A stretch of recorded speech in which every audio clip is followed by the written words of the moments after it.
ஜுரம் அப்படின்றது வந்து குழந்தைங்களுக்கு வந்து ரொம்ப காமனாக பேரண்ட்ஸ் பார்க்குற ஒன்று. ஸோ ஃபீவர்னு வந்துட்டாலே பேரண்ட்ஸ்க்கு ரொம்ப பதட்டமாக இருக்கும். குழந்தைங்களும் அந்த டைமில் ரொம்ப கஷ்டப்படுற மாதிரி இருப்பாங்க. இப்போ நமக்கு என்ன புரிஞ்சுக்கணும் அப்படின்னா, ஜுரம்ன்றது வந்து குழந்தையோட பாடி வந்து ஒரு கிருமிக்கு எதிராக சண்டை போடுதுன்றது தான் அதனுடைய அர்த்தம். ஸோ அந்த உடம்புல ஏற்படுற சூடை வந்து அன்லெஸ் அது குழந்தைக்கு தொந்தரவு பண்ணால் மட்டும்தான் அந்த சூடை குறைக்கிறதுக்கு நம்ம முயற்சி எடுக்கணும். இப்போ குழந்தைக்கு ஒரு ஹீட்டாக இருக்குது உடம்பு, இப்போ சைல்டு நல்லா ஆக்டிவாக இருக்குன்னா அந்த சூடை போட்டு நம்ம குறைக்கிறதுக்கு ஜுர மருந்துகள்ன்றது அவசியம் இல்லை.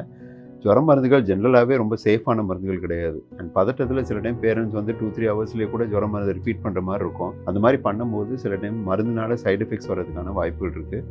மருந்துகள் 6 ஹவர்ஸ்ன்றது தான் யூஸ்வலாக கொடுக்கறது. 6 or 8 hours ஒன்ஸ் கொடுப்பாங்க. கொடுக்கப்பட்ட டோஸில் தான் கொடுக்கணும். அண்ட் மருந்துகளை விட வெதும் தண்ணியோ இல்லை நார்மல் நம்ம டேப் வாட்டர் எடுத்து நல்லா உடம்ப நல்லா நெத்தி, கழுத்து, கைக்கு கீழே, நெஞ்சு, முதுகுன்னு நல்லா தொடச்சி விட்டாலே சூடு குறைஞ்சிரும்.